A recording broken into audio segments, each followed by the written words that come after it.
8 de la mañana con 35 minutos, 8 con 35 minutos. Avanzamos con más entrevistas en Punto Noticias de Radio Pichincha. Ya nos acompaña a esta hora vía telemática el doctor Daniel Pontón, decano de la Escuela de Seguridad y Defensa del Instituto de Altos Estudios Nacionales. Doctor Pontón, buenos días, bienvenido, le saludamos.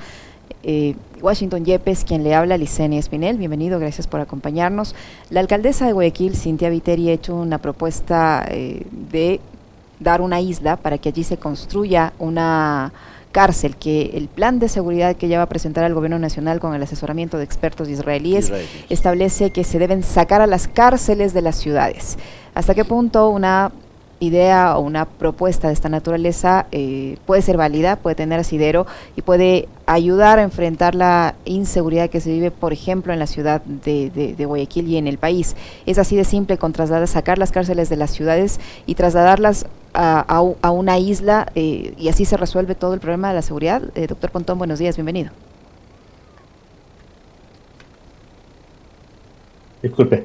Sí, bueno, para efectos de registro ya no soy decano, soy profesor todavía, todavía del IAM, pero ya no decano.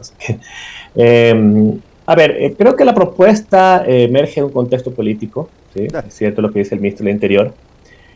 Yo sí soy partidario de que las cárceles no pueden estar como están ahorita. O sea, vamos específicamente a Guayaquil y usted Guayaquil tiene un complejo penitenciario, tanto la regional, la penitenciaría, la de mujeres, la del CDP, que alberga cerca de 16.000 personas en condiciones más allá de la infraestructura, que por lo menos la regional es nueva, con un sistema totalmente corroído por la corrupción y la inoperancia del Estado en manejo de la conducción de las cárceles. Y eso obviamente es un ecosistema de criminalidad organizada y compleja, ¿sí? Y frente a eso usted tiene que hacer algo. Yo personalmente creo que tener la cárcel más peligrosa del país y la ciudad más peligrosa por número de crímenes no tiene sentido desde el punto de vista de la seguridad. O sea, creo que hay que pensar bien ese sistema. Ahora, hacer cárceles, nuevos complejos penitenciarios no es algo fácil. Primero, es costoso, es verdad. Segundo, que nadie quiere cárceles en su territorio. Ecuador no es que es un país de grandes extensiones territoriales para poder decir que podemos poner una cárcel en un desierto, etcétera, o en un páramo como en el Perú, ¿no? donde se registra un centro penitenciario de muy alta seguridad. Claro, aquí surgió la idea de la isla. A mí me preocupa un poco este tema porque el tema de la isla suena un poco el imaginario de Alcatraz, ¿no? Esta lógica de que la isla tiene que ser una especie de lugar que está separado del resto de la sociedad y prima una visión de hiperseguridad, donde la cárcel es una expresión de ello, donde básicamente lo que se busca es que esa gente pase totalmente desconectada y movilizada en contenedores humanos. Primero habrá que ver si esa isla cumple los requisitos técnicos de suelos. Yo soy experto en eso, pero creo que por ahí va la cosa. El tema del agua potable es importante, tenemos la experiencia en Cotopaxi. Y segundo, me preocupa que lo que está diciendo la señora alcaldesa es que eso puede ser concesionado.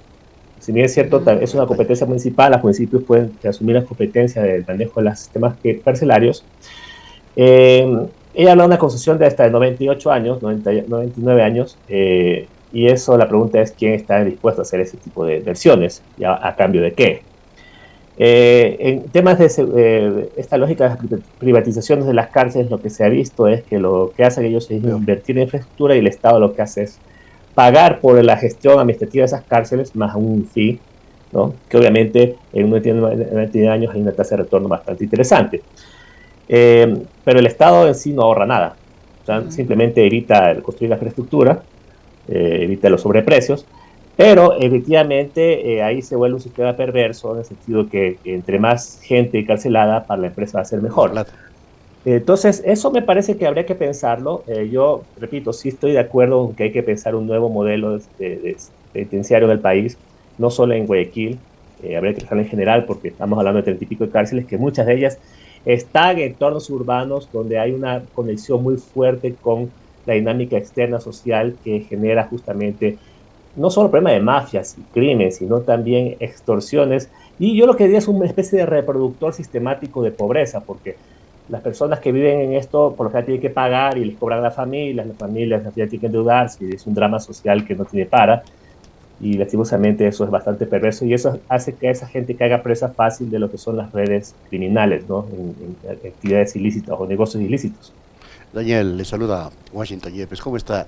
Mire, en política, y usted lo acaba de decir, ¿no? Cuando estamos cerca de un proceso electoral se puede ofrecer cualquier cosa, y yo sí creo que en el tema de la alcaldesa de Guayaquil aprovecha el contexto político para ofrecer una isla y privatizar el manejo de las cárceles. Y entonces allí mi pregunta es la siguiente: ¿dónde queda el manejo, que es lo fundamental, el manejo administrativo, ¿no? El manejo técnico de los centros de rehabilitación en el país? Porque no se trata solamente de Guayaquil.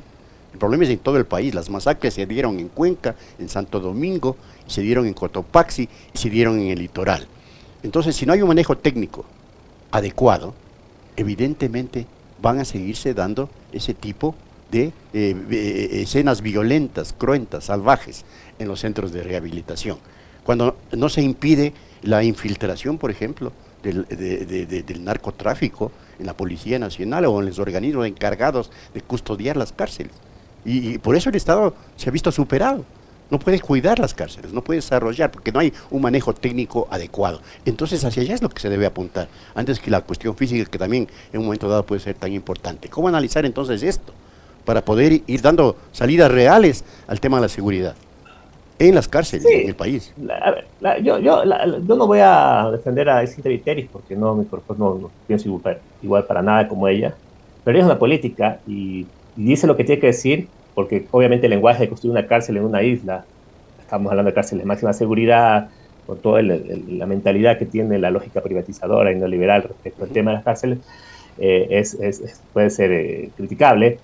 No obstante, también se le puede criticar de no decir nada. Como por mucho tiempo salió, no decía nada. El Partido Social Cristiano por muchos años frente al tema de las masacres no dijo absolutamente nada. Y ahorita en el contexto electoral lo está diciendo. Pero digamos, ellos son políticos, pero ellos toman oportunidad en función de una serie de deficiencias que el Estado ha demostrado frente a las cárceles. El problema de las cárceles del país es que hay que pensar una visión mucho más integral, y un punto de inicio es la infraestructura, pero obviamente se agota en ella. O sea, la infraestructura que en su momento Rafael Correa dejó en el Ecuador debió haber sido completada con una serie de procesos técnico-administrativos que le dé complementariedad al modelo penitenciario que le ideó, que eso nunca se concluyó, y para mí es un modelo trunco que colapsó, y tenemos las consecuencias que estamos teniendo. Tal vez es necesario pensar nuevas cárceles frente a una nueva... Ecuador está sufriendo una nueva era de la criminalidad, que no es la misma hace 10 años, 15 años. Eso también hay que partir de ahí. La criminalidad de Ecuador es mucho más compleja y eso preocupa muchísimo. Por lo tanto, hay que tomar otro tipo de medidas, hay que pensar el sistema penitenciario en función de ello. El problema es que estos discursos nacen porque el gobierno realmente el sistema penitenciario no lo puede manejar. O sea, el Estado, el gobierno hace lo que puede, pero no lo que se debe. Y eso es porque el sistema está totalmente manejado por la corrupción de los guías, de las mafias, etcétera, etcétera, que hace que el sistema penitenciario pase las cosas más inverosímiles que pueden existir, ¿no? Que encuentre, por ejemplo, armas de dotación militar dentro de una cárcel, granadas, qué sé yo, pues si se encuentra cualquier cosa. Entonces, ahí hay un problema de oportunidad que obviamente lo está aprovechando en función de que dice, bueno, el Estado no puede administrar, lo cual es penoso, ¿no? Porque de alguna otra forma, he visto también discursos por parte del gobierno que da un poco pie a eso, más o menos diciendo no hay cómo hacer nada en el sistema penitenciario, por lo tanto, busquemos una alternativa distinta, que puede ser el mundo privado, lo cual también es una renuncia supina a lo que es la soberanía del Estado.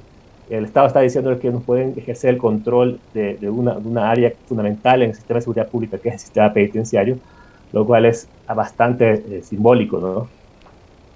Doctor Pontón, también la alcaldesa de Guayaquil sugirió al presidente de la República que replique lo que hacen otros presidentes y puso como ejemplo al presidente Nayib Bukele de El Salvador. ¿Hasta qué punto replicar ese tipo de prácticas pueden dar resultado por un lado y por otro? Al ser un sistema corrompido, como usted lo señala, y es evidente porque cada vez que hay un incidente en las cárceles del país, inmediatamente salen con bombos y platillos a anunciar los operativos de requisa y a mostrarnos el arsenal entero que encuentran en la cárcel, pero cuando se les pregunta cómo ingresaron los fusiles, las más de 3.000 municiones, las armas, los cuchillos y hasta las botellas de whisky, nadie sabe qué responder. Esa es mi inquietud, doctor Pontón. A ver, el tema de Bukele se ha constituido una especie de mito, ¿no? A mucha gente le gusta esa capacidad histriónica de hacer del exceso del castigo una arma para decir que me gustaría que él hable menos y, bueno, muestre resultados, porque el fin fundamental de un gobierno es manejar la seguridad y, obviamente, evitar muertes en las cárceles es una labor del Estado. ¿A quién más le podemos pedir? Que no se masacren, ¿no? Porque aquí hay un lavado de manos, por ejemplo, del país. Por lo menos hay que tomar conciencia de eso. Evitar que la tasa de homicidios se reduzca, al costo que sea. No quiere decir que se violen derechos humanos, pero hay que buscar establecer medidas extremas ahí para evitar esto. Estamos desangrándonos como país. Y ahí se necesita capacidad del Estado, capacidades estrictas de ejercer el imperio de la ley, ¿no? Pero lastimosamente Bukele, desde mi punto de vista, es una persona que hace de eso un acto de populismo, y eso a mí me parece desdeñable, porque el Estado, me gusta mucho la austeridad en el discurso y acciones más concretas. Tal vez lo que necesitamos es una especie de nuevo Leviatán, ¿sí? Porque yo creo que el único que nos va a permitir aquí salir adelante como país y manejar mejores estándares de seguridad es un Estado fortalecido, que es lo que no hemos hecho en este país. El Estado se lo ha debilitado.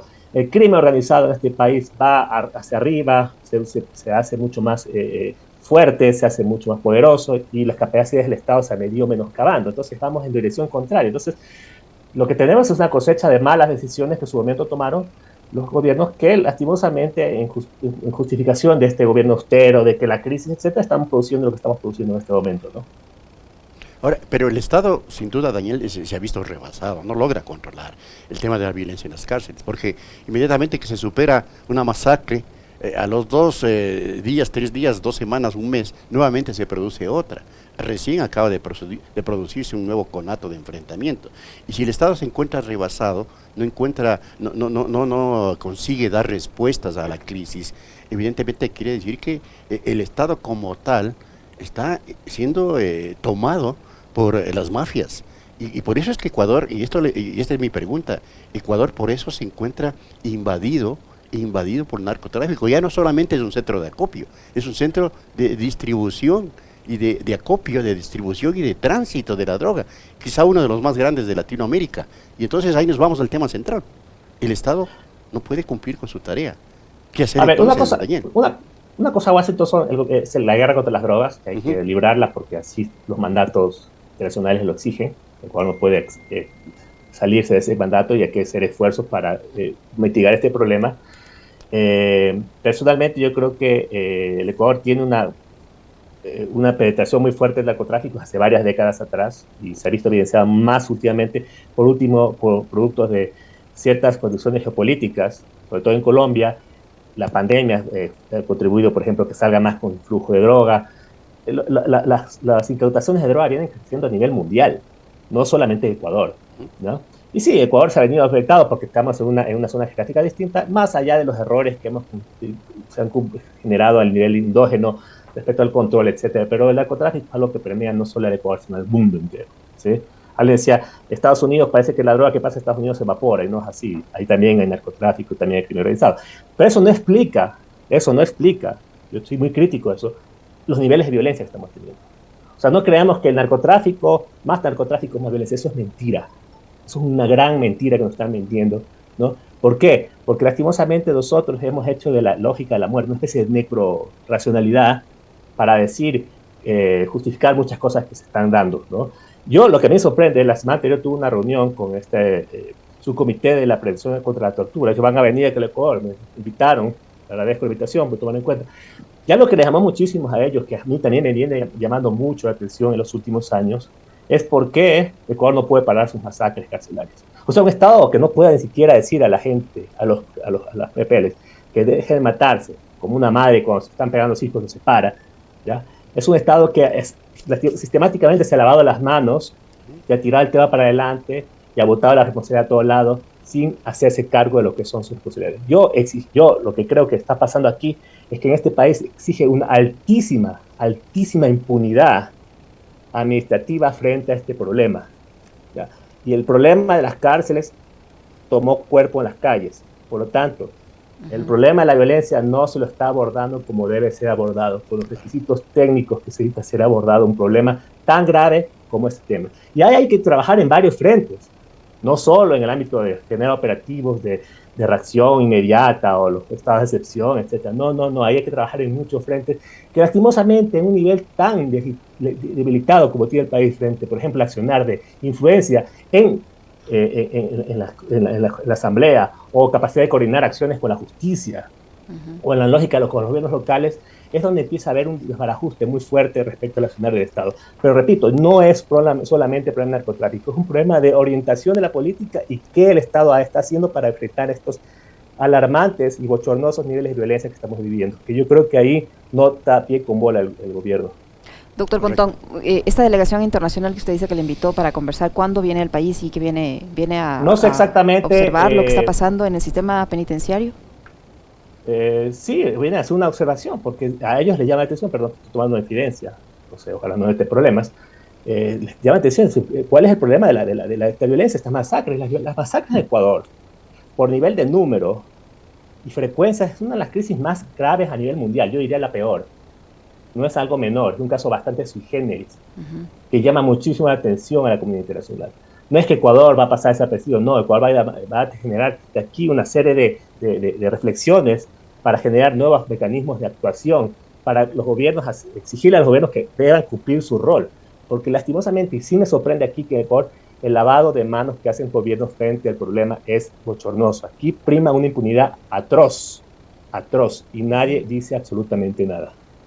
Doctor Pontón, usted mencionaba hace un momento que el Estado no está haciendo lo suficiente, no está haciendo lo que se debe, y eso se evidencia, por ejemplo, en lo que está ocurriendo, le pregunto, en Sociovivienda 2, me parece que es este sector donde hay una evidente disputa entre bandas delictivas, donde se han desplegado alrededor de 800 uniformados que se quedan simplemente en la expectativa, mirando de lejos lo que ocurre porque no se atreven a ingresar a este territorio donde incluso los niveles de violencia han provocado que se suspendan las clases, las actividades escolares y donde sus habitantes viven episodios terroríficos porque no saben si van a amanecer vivos, si las balas ingresan a sus domicilios en esta disputa entre bandas delictivas. Allí, ¿cómo debe actuar el gobierno? O sea, enviar solo 800 uniformados para que estén mirando sin atreverse a ingresar. ¿Cuál debería ser allí la forma en la que actúen en coordinación con la autoridad seccional además? A ver, la tesis del conflicto criminal, que es la primera explicación que se hace a nivel de la opinión pública, es obvio que se están matando entre grupos, ¿no? Por el punto de ello es la explosión que hubo también, el Consuelo, etcétera, etcétera. Sin embargo, yo creo que eso es más un tema de superficialidad. Yo creo que aquí estamos jugando al juego de policías y ladrones, ¿no? Los ladrones se han tomado el control y se están matando entre ellos y el Estado es expectante. Pensar el Estado juega un rol de espectador. Yo creo que no es tan así la cosa. Yo creo que aquí hay cosas que hay que elucidar, porque lastimosamente la corrupción es lo que poco se mete en este tipo de racionalidades. Y a veces el crimen organizado hace trabajo que a veces el Estado no puede hacer. Esa es gran parte del problema. Es una especie de una gobernanza gris, ¿sí? Habría que esclarecer claramente, tener claridad, o buscar esclarecer a través de investigaciones profundas hasta qué punto este tipo de matanzas no hay una corresponsabilidad sí de ciertas autoridades, ¿no? O más que de autoridades de ciertas instituciones que realmente lo que hacen es expectar, ¿no? Expectar lo que está pasando y sin poder hacer nada. ¿Qué tipo de móvil hay detrás de esto? ¿Cuáles son los conflictos que se están dando alrededor de ello? Creo que puede un poco dar pistas de lo que está pasando. Pero sin lugar a dudas, eso ya es un trabajo más de inteligencia o contrainteligencia, porque también son escabrosos los niveles de denuncias que tenemos a nivel de la inteligencia del Estado. Ahorita han saltado algunos escándalos que tampoco se han tomado mucho en cuenta, pero son preocupantes, ¿no? El Estado tiene también aplicar una estrategia de luchar contra la impunidad de ese tipo de delitos, ¿no? Yo creo que ahí, lastimosamente, el sector justicia nos queda viendo bastante, porque lastimosamente tampoco se han hecho las acciones que se debe tomar a nivel de justicia, ¿no? Por ejemplo, tenemos ya fiscales muertos, tenemos jueces que han sido amenazados, policías asesinados, periodistas asesinados. Lastimosamente no existe una estrategia adecuada por parte del Estado, entiendo el Estado en toda su dimensión, para justamente hacer acciones extremas que permitan tener una justicia mucho más adaptativa a ese tipo de problemática, ¿no? Tampoco se está tomando muchas orientaciones en el ámbito social. Yo creo que lastimosamente en esas zonas de ahí sí estamos viviendo una especie de ecosistemas criminales muy fuertes, Claro. donde prima la impunidad, donde prima la informalidad. Hay tema, en Guayaquil tiene una fuerte presencia de subculturas criminales, de bandas que han mutado y se han hecho mucho más peligrosas. Ese trabajo social que en un momento se rescató con trabajo de bandas, de pandillas, se ha debilitado. Y en sí, el narcotráfico es otra cosa que contribuye. Es decir, hay que tener una mirada mucho más holística al problema. Pero claro, detrás de eso también hay lógicas perversas que lo atraviesa la corrupción. Y lastimosamente, si usted no tiene una lucha con la corrupción que atraviese gran parte de todo el proceso de intervención que es el Estado, muy poco va a poder hacer frente al tema, ¿no? Pero entonces falla ahí, con esto termino de mi parte, Daniel, falla el manejo técnico, porque la inteligencia no funciona en el Estado ecuatoriano, o funciona muy mal, porque es evidente que la mafia, el crimen organizado tiene una inteligencia mucho más desarrollada y le está ganando la partida. Los niveles de infiltración, Fuerzas Armadas, Policía Nacional, son pero realmente alarmantes, porque de ahí se evidencia lo que sucede en las mismas cárceles y en todo el país. Porque cómo ingresan las armas, los explosivos, etcétera, los centros de rehabilitación. Y cómo es que atacan y matan a diario, porque la inteligencia del crimen organizado está rebasando a la inteligencia estatal, pues, Daniel. A ver, ¿de dónde toma la inteligencia el Estado? ¿De dónde saca la información el gobierno o el Estado para los operativos contra las drogas? De las mismas organizaciones que filtran. Las rivales le filtran al Estado para hacer un operativo y ahí viene pelea. Yo por eso le digo ahí que esclarecer mucho qué está pasando ahí. ¿No? Eso no es nuevo, eso se sabe, porque en un momento un fiscal decía los famosos chivatazos, sí, son así, y cuando el crimen organizado quiere debilitar a su banda, utiliza al Estado para que vaya en contra de la banda rival y empiece los operativos. Entonces, por lo tanto, yo creo que hay una lógica perversa que no sabemos todavía dilucidar que esté pasando, porque no me explico yo tanta violencia por grupo de supuestamente un narcotráfico. Yo no creo que, si uno hace comparado, a nivel comparado, o se fija otras realidades, eso no toma asidero.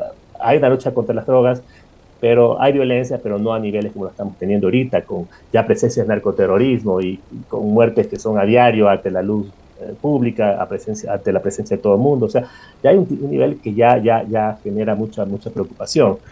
Pero claro, habría que develar cuál es el móvil que está ahí, ¿no? Y cuáles son las lógicas de estas bandas. Porque obviamente si solo vemos la lógica que se está matando entre las bandas y el Estado es un espectador, Exacto. me parece que nos pone en una indefensión absoluta. Básicamente, si no hay cómo hacer absolutamente nada.